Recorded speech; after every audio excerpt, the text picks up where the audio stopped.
Somos assembleianos, unidos em fé, caminhando juntos na luz de Jesus, com corações abertos em amor e oração. Somos assembleianos, uma só comunhão. Na palavra de Deus encontramos direção. A paz do Senhor, meus irmãos, esse é o seu canal Assembleiano. Sou o presbítero Ronaldo e estaremos hoje passando um resumo aí através de slides da segunda lição da revista do segundo trimestre de 2024, em que tem por título A carreira que nos está proposta, o caminho da salvação, santidade e perseverança para chegar ao céu. A lição 2 é o início da caminhada.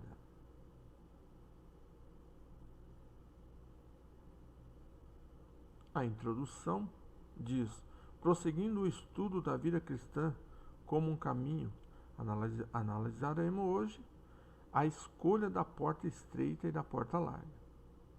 A graça de Deus nos permite escolher a salvação.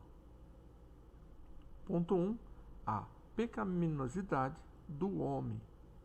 Quando o homem foi criado, foi posto no Éden, no jardim formado por Deus para ele guardar e lavrar. Gênesis capítulo 2, versículo 15. No qual havia o necessário não só para a sua vida material, Gênesis 2, 9 e 10, como também para a sua vida espiritual, Gênesis 3, 8. Nesse estado, ao homem foi dado o livre-arbítrio, Gênesis capítulo 2, versículo 1 e 17. Deus ordenou porque é todo-poderoso, Êxodo 6, 3 e Jó 5, 17. E, como tal, tem o poder e a prerrogativas exclusivos de determinar ao homem o que esse deve fazer, visto ser ele tão somente uma criatura. Entretanto, o Senhor quis que o homem tivesse a liberdade de escolher servi-lo ou não. Dentre da sua soberania, o Senhor também disse ao homem qual seria o efeito da desobediência, no caso, a morte. No dia mesmo da queda, veio a grande surpresa para todos, qual seja a de que Deus queria salvar o homem e, portanto, prometeu restabelecer a comunhão perdida, por intermédio da semente da mulher que pisaria a cabeça da serpente e teria seu calcanhar ferido. Gênesis capítulo 3, versículo 15. Esta boa nova, ou seja, este evangelho, que foi primeiramente pregado pelo próprio Deus, fez com que se passasse a ter um caminho de salvação, pela qual se pudesse novamente entrar em comunhão com o Senhor. E quando Deus passou a ser o primeiro a pregar o Evangelho? Em Gênesis 3,15, quando no dia em que ele disse que da semente da mulher nasceria um que pisaria a cabeça da serpente. Foi ali que Deus foi o primeiro a pregar o Evangelho. Tanto Caim quanto Abel tiveram liberdade de oferecer seus sacrifícios conforme a sua vontade. Ambos já nasceram com a natureza pecaminosa e puderam fazer diferentes escolhas, numa clara demonstração de que o pecado não retirou o livre-arbítrio do homem, como defendem os adeptos da predestinação incondicional, no caso os calvinistas. Mesmo tendo tido a rejeição de Deus e de sua oferta, Caim não foi desamparado pelo Senhor. O Senhor fez questão de dizer a Caim que, se ele fizesse bem, também haveria aceitação para ele. Gênesis 4, 7. O que foi renovado, mesmo após o assassinato por ele cometido, quando Deus lhe pôs um sinal para que ninguém o matasse, dando-lhe assim a oportunidade de arrependimento. Mas Caim, infelizmente, preferiu sair da presença do Senhor, fugindo para outro lugar. Gênesis 4,16. E se perdeu, sendo por isso chamado como sendo do maligno, aí é onde é a semente da mulher, no caso, a semente de Caim, que é o maligno. 1 João 3,12. A expressão de que Caim era do maligno mostra-nos a realidade da situação espiritual do homem após o pecado. Expulso do Éden, o primeiro casal não tinha mais acesso à árvore da vida. Estava, portanto, em estado de morte espiritual, de separação de Deus. É esta a situação de todo ser humano. Salmo 51:5. Nascemos já com o vírus do pecado em nós, que quando adquirimos a consciência, leva-nos a escolher o mal e a enveredar-nos pelo caminho da perdição. Está aqui a graça de Deus, esse favor imerecido. Deus quer que todos os homens se salvem e venham ao conhecimento da verdade. 1 Timóteo 2,4.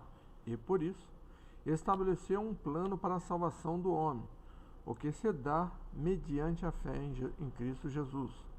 A semente da mulher, que veio ao mundo para pagar o preço dos nossos pecados, derramando seu sangue no Calvário e satisfazendo a justiça divina. Estamos todos prontos a entrar no caminho da perdição. Estamos todos prontos a entrar no caminho da perdição, o que se faz quando adquirirmos a consciência. Deus, porém, quer que saiamos desse caminho e passamos a andar no caminho da salvação. Para tanto, providenciou a salvação em Cristo. Se cremos em Jesus e invocarmos o nome do Senhor, seremos salvos. Romanos 10, 13 e 14. Esta noção de invocação bem nos ensina a respeito da escolha e da necessidade de reconhecermos o senhorio divino, de tributar-lhe a glória. Invocar significa pedir auxílio, a proteção, o socorro de alguém, chamar uma pessoa pelo nome, ou seja, reconhecer que esta pessoa tem condições de ajudar e de socorrer. O primeiro passo para seguir Jesus é negar-se a si mesmo. Marcos 8,34, Lucas 9,23. Renunciar. Mateus 16,24 e Lucas 14,33. Erros doutrinários. Então vamos ver os erros doutrinários. A. O pelagianismo nega a natureza pecaminosa do homem. O calvinismo negam o poder de escolha do homem. E o semi-pelagianismo entende haver uma boa vontade no homem. É o homem quem escolhe se quer ou não crer em Deus e pedir-lhe a salvação, invocando o nome do Senhor. A invocação está à disposição de todos, até o momento em que passamos para a eternidade. A ira de Deus manifesta-se sobre toda a impiedade e injustiça dos homens, que detêm a verdade e a injustiça. Romanos 1,18. Ou seja, aos homens que se recusam a glorificar a Deus, dando-lhe a devida honra e obediência. Romanos 1,21. Então, a ira de Deus está sobre aos homens, que se recusam a glorificar a Deus e dar-lhe a devida honra e obediência.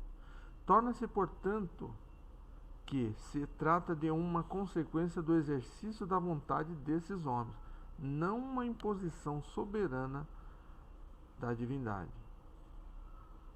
É assim que devemos entender a chamada depravação total do ser humano. Como bem explica a declaração de fé das Assembleias de Deus, apesar de tudo, a imagem de Deus no homem não foi aniquilada. Foi, no entanto, desconfigurada, a tal ponto que a sua restauração só é possível em Cristo Jesus.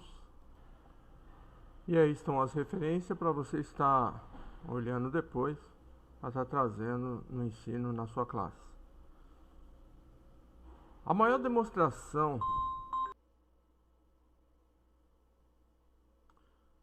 Tópico 2. A porta estreita. A maior demonstração de que tem o homem o livre-arbítrio para escolher o caminho da salvação está na circunstância de que o Senhor propõe ao homem o caminho da vida. Deuteronômio capítulo 30, versículo 5, 2 Crônicas 7, 19 e Hebreus 12, o 2 e o 3. O que Deus faz é propor, ou seja, apresentar diante dos homens a porção de seguirem eles ao Senhor, entregarem-se a Ele, sabendo que, ao término dessa existência terrena, que será permeada de contradições dos pecadores contra si mesmos, de afrontas e suportando a cruz, ou seja, o encargo que é dado pelo próprio Deus para ser cumprido, teremos o gozo, aquilo que foi apresentado de antemão pelo Senhor. Quando cremos confessando e se arrependendo dos nossos pecados e pedindo perdão deles a Cristo, somos perdoados e justificados, dando entrada nesse caminho, nesta graça. Romanos 5, 1. A graça de Deus, sendo recebida pelo homem, permite-lhe ver o reino de Deus. João 3, 3. E desta maneira, pelo poder atuante do Espírito Santo, que faz o convencimento do pecador. João 16, 8 ao 11. E da palavra de Deus, que leva a fé salvadora ao ouvinte da pregação. Romanos 10, 17. E é a semente que produz a vida. 1 Pedro 1, 23. Torna o homem aceito no reino dos céus, como diz o item 6 do cremos da Declaração das Assembleias de Deus. A porta, porém, é estreita. Mateus 7,13 e Lucas 13,24. Pois, primeiro, não deixa margem para espaço. Os obstáculos estão próximos. Não se pode deixar de caminhar, senão para frente. Não há atalhos, nem lugar para modificações ou alterações. B. Faz entrar num caminho apertado. C. Faz entrar no caminho da permanência, da perseverança. Mateus 24, 13, João 8, 31 e 15, 9. A porta, porém, é estreita. Mateus 7, 13, Lucas 13, 24. Pois, 2. Parte D. Nos faz andar de acordo com o Senhor, faz-nos concordar com Ele, Amós 3:3, e estabelece, fixa o nosso comportamento, tornando-nos uma coluna, Apocalipse 3:12. F. Nela entram os que se levantam, ou se levantaram, Nela entram os que se levantaram e estão em pé, Lucas 21, 36 e 1 Coríntios 10, 12. G. Nela entram os que resistem, Tiago 4, 7. O tópico 3, a porta larga. É necessário um esforço para entrar na porta estreita, algo que é superior à própria força humana. É nesse esforço, esse empregar força, que mostra que a entrada pela porta estreita não é algo natural, não é algo que decorre da natureza decaída do homem, nem tampouco de uma boa vontade que tenha para as coisas de Deus, como definiam Pelágio e João Cassiano, respectivamente. O homem natural é aquele que entra pela porta larga. Só voltando aqui, Pelágio, ele foi um monge das Ilhas Britânicas em 350, e ele dizia que o homem pode alcançar a santidade pelo próprio poder, ou seja, pelo próprio esforço. E no mesmo período também João Cassiano tinha as mesmas ideias, no mesmo período, ali às mesmas épocas, ali, mais ou menos.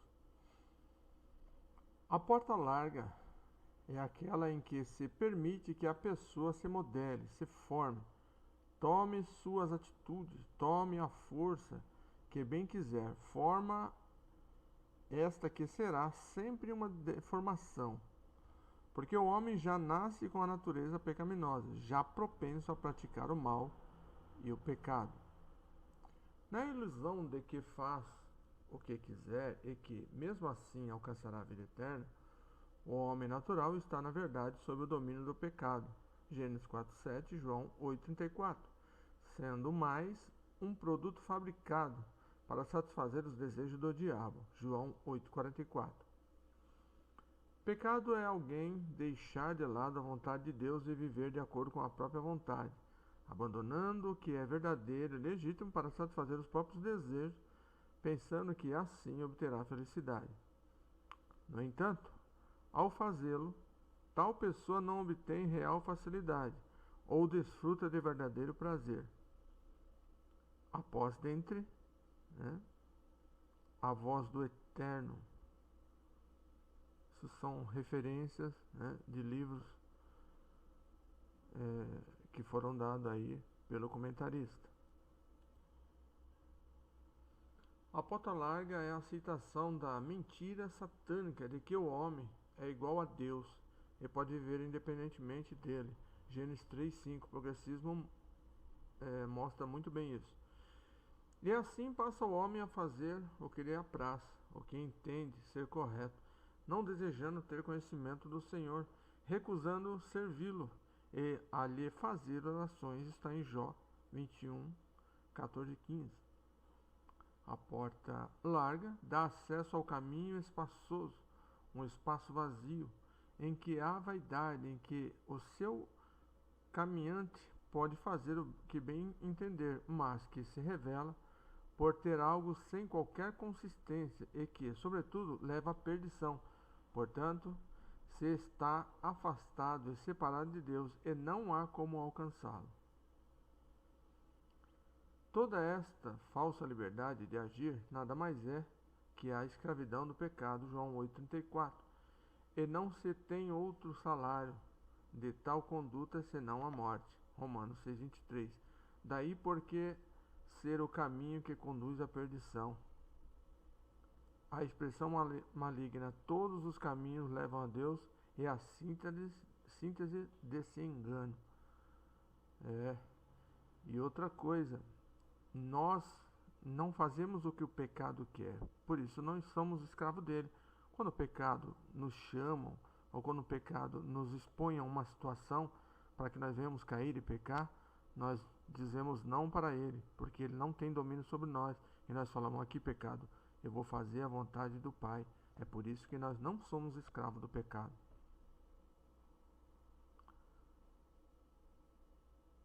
Deus abençoe a sua aula. Desejo aí do pastor Caramuru, o autor desse comentário.